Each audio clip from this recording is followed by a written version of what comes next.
नमस्कार मित्रांनो, कसे आहात सगळेजण? चला आजच्या या कथेला सुरुवात करूयात. कॉलेजच्या सुट्ट्या लागल्या की माझं मन शहरात रमत नसे. पुण्याच्या त्या गर्दीपेक्षा मला आमच्या गावाकडची ओढ जास्त असायची. तिथे आमचा मोठा वाडा, शेती आणि सगळी माणसं असायची.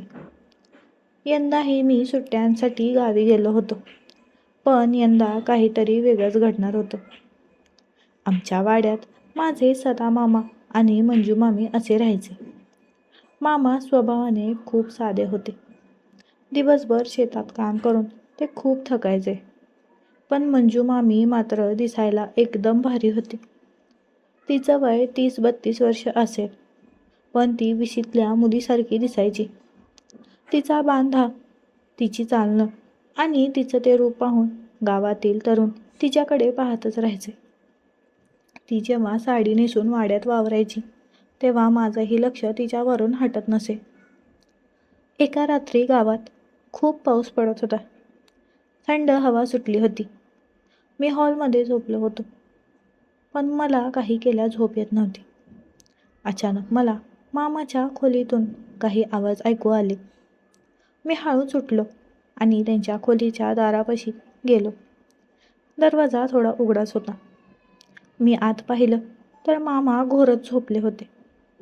मंजू मामी त्यांना उठवण्याचा प्रयत्न करत होती आणि ती हळू आवाजात म्हणत होती, "अहो, उठा ना जरा, बघा ना पाऊस किती पडतोय." पण मामा इतके थकले होते, पण त्यांनी फक्त कूस बदलली आणि पुन्हा झोपी गेले. मामी तिथेच बसून राहिली. तिच्या डोळ्यात एक अस्वस्थता होती. तिला जे प्रेम हवं होतं ते मामा देऊ शकत नव्हता. ती स्वतःच्या हाताने स्वतःला शांत करण्याचा प्रयत्न करत होती. मी हे सगळं आडोशाला उभा राहून पाहत होतो. माझं हृदय जोरजोरात धडधडत होतं. थोड्या वेळाने मी तिथून निघून गेलो आणि माझ्या बेडरूममध्ये झोपी गेलो. मला काय केल्याने झोपच लागत नव्हती. मग मी कसा तरी झोपलो. दुसऱ्या दिवशी सकाळी मामी स्वयंपाकघरात चहा बनवत होती. मी मुद्दाम तिच्या मागे जाऊन उभं राहिलो. "काय मामी, काल रात्री झोप नाही लागली का? डोळे खूप थकलेले दिसताय तुमचे." मी खोडकरपणे तिला विचारलं. मामी दचकली. ती घाबरून म्हणाली, "नाही रे मनीष, काल पाऊस खूप जोरात पडत होता ना, म्हणून झोप लागलीच नाही."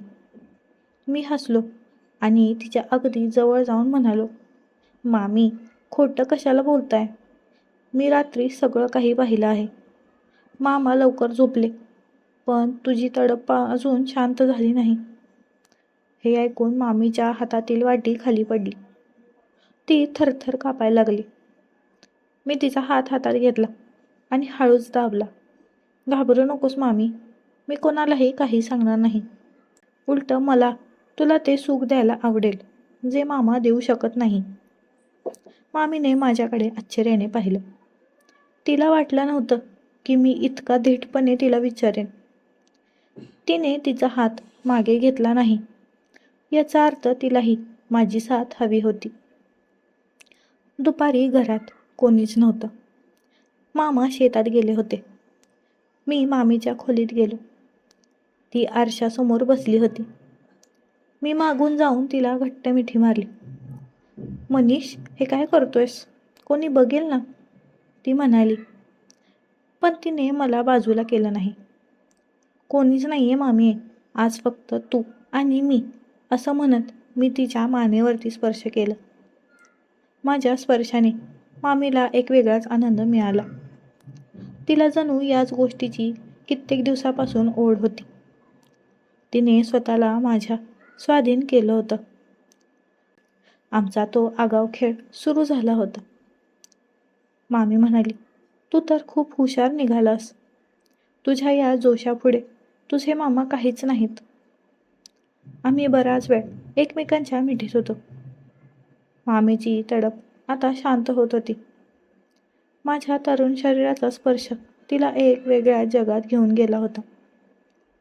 काही दिवसानंतर माझे बाबा शहरातून गावी आले. बाबा दिसायला खूप रागीट आणि कडक स्वभावाचे होते.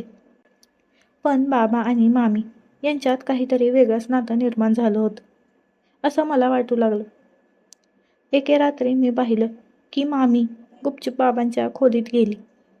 मला तर धक्काच बसला. मी खिडकीतून पाहिलं तर बाबा आणि मामी बोलत होते. बाबांनी मामीला जवळ घेतलं होतं. बाबांचा तो अनुभव पाहून मामी पुन्हा एकदा थक्क झाली होती. मामीने बाबांना म्हटलं, भाऊजी, तुमच्यात अजूनही खूप ताकद आहे बरं का. मी हे सगळं पाहून थक्कच झालो. माझ्या मनात आता मत्सर निर्माण झाला होता. मला वाटलं की मामी फक्त माझीच असावी. पण नाही. दुसऱ्या दिवशी मी मामीला एकटं गाठलं. मामी, काल रात्री तू बाबांकडे गेली होतीस ना? मी सगळं काही पाहिलं आहे. मी रागाने म्हणालो. मामी थोडी लाजली आणि म्हणाली, मनीष, गरजा माणसाला काहीही करायला लावतात. मी म्हणालो, ठीक आहे, मग आता तुला ठरवावं लागेल. तुला बाबांची ताकद हवी आहे की माझा हा तरुण जोश? मामी हसली आणि तिने मला मिठी मारली. मला दोघेही हवे आहेत, तू आणि तुझे बाबा. तुम्ही दोघेही माझ्या आयुष्यातील खास माणसं आहात. त्यानंतर आमचा हा लपंडाव असा सुरू राहिला. दिवसा मी मामीसोबत असायचो आणि रात्री बाबा असायचे. पण घरात कोणालाही काही संशय आला नव्हता. मामा मात्र आपल्या कामात मग्न असायचा. माझ्या सुट्ट्या तर संपत आल्या होत्या आणि मला शहरात जायची वेळ झाली होती. जाताना मामीने माझ्या कानात सांगितलं, पुढच्या सुट्टीला लवकर ये, मी तुझी वाट बघते. पण कथेला एक मोठं वळण तेव्हा आलं जेव्हा एका दुपारी मामा अचानक शेतातून घरी आले. आम्ही दोघेही घरात होतो.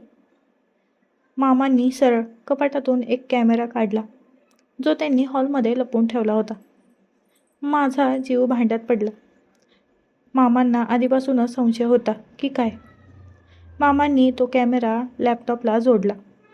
मी आणि मामी आडोशाला उभे राहून सगळं काही पाहत होतो. लॅपटॉपच्या स्क्रीनवर जे काही दिसलं ते पाहून आमचे पाय लटपटू लागले. मित्रांनो, कथेमध्ये नक्की काय होतं? मामांनी आम्हाला पकडलं की अजून काही वेगळं समोर आलं? हे जाणून घेण्यासाठी कमेंटमध्ये भाग 2 लिहा आणि चॅनलला सबस्क्राईब करा. मी 10 कमेंट आल्या की पुढचा भाग लगेच अपलोड करीन. भेटूया पुढच्या व्हिडिओमध्ये. तोपर्यंत धन्यवाद.